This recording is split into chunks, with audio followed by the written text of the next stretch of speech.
Hello everyone and welcome to Geopolitical Trends. My name is David Oualaalou. Good to be with you as always.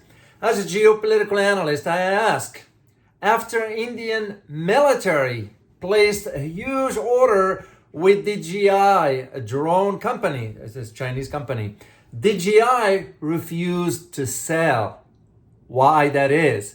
In this video, I'm going to provide you not only the answer to this question, but also my assessment as to how India has been recently sort of facing setbacks when it comes to foreign investments.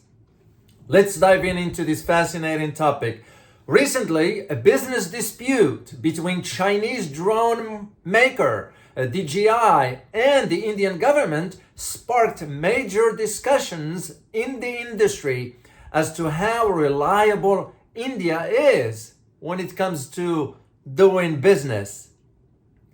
So there are reports, and there are two contradictory reports. That's why I want to report this to you first, and we can further elaborate on it on a live stream as I am confirming other information. So reports claims that the Indian military placed a huge order with DJI, but DJI refused to sell due to, and I put this in quote, high risk in the Indian market. End of quote. So, which basically has attracted now attention, this issue. So DJI responded to inquiries from the Global Time, stating that the speculation is seriously inaccurate. So DJI has not received any order from the Indian side, nor has it exported drones for military purposes, because DJI, by the way, produces drones for civilian use. Now, an article circulating on the internet claims that, and I put this in quote, according to a report from Hindustan Times, which is based in New Delhi, and information revealed by industry insiders that the Indian military recently placed an order worth about 135 million yuan, the equivalency of $18.8 million with DJI. But DJI sort of requested to receive the goods after India pays 25% deposits. It also claimed that the DJI believed that, and I put this in quote, the Indian market carries high risk with unstable political, economic, and social environments and relatively outdated commercial laws, making commercial fraud quite common. End of quote. Therefore, DJI refused the order, citing, and I put it in quote here, the high risk in the Indian markets. End of quote.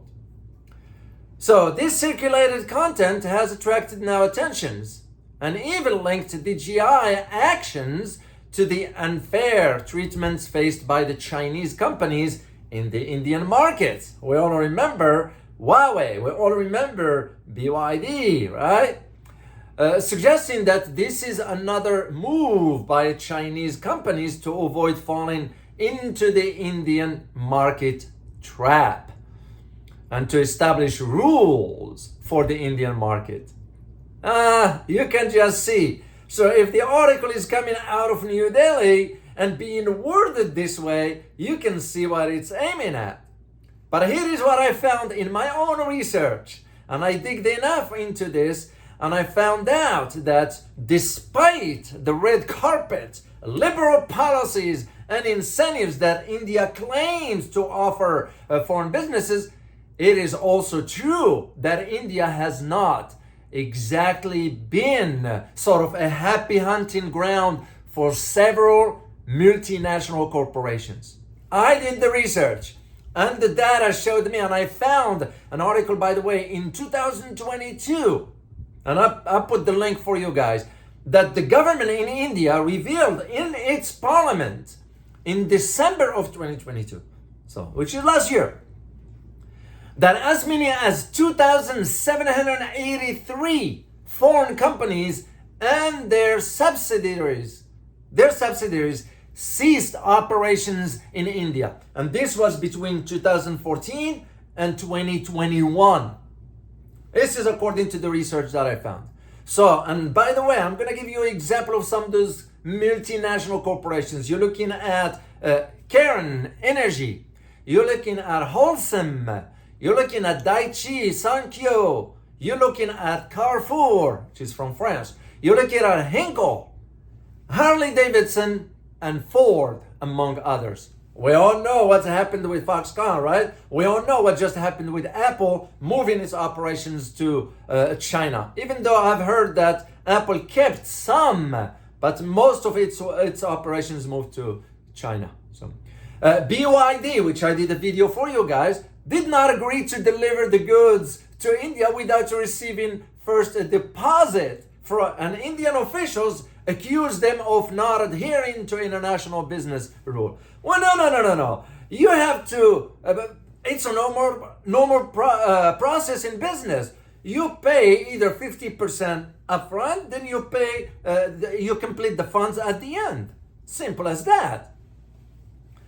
So the idea that, well, they're claiming that, well, who violated the rules first in the end, India agreed to pay 80% in advance, leaving aside the cost of effectiveness, of the Chinese electric buses.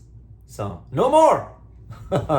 And this is what happened because the company requested from India to pay 21% deposit of the cost. So according to a report, there were possibility of a deal between DJI and India, but multiple negotiations ended up in failure.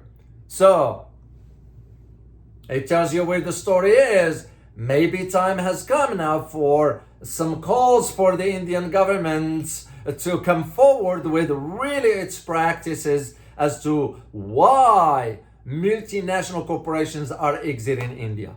So if you guys like me to further elaborate on this topic, I did the research. I found a massive amount of information. I'll be happy to do it. Just make sure to leave me comments or questions, and if you like me to do this live stream. So, by the way, if you like the content of this video, please hit that like button and subscribe to show your support for this channel, and I truly appreciate it. As always, remember, geopolitics impact your daily life in more ways than one.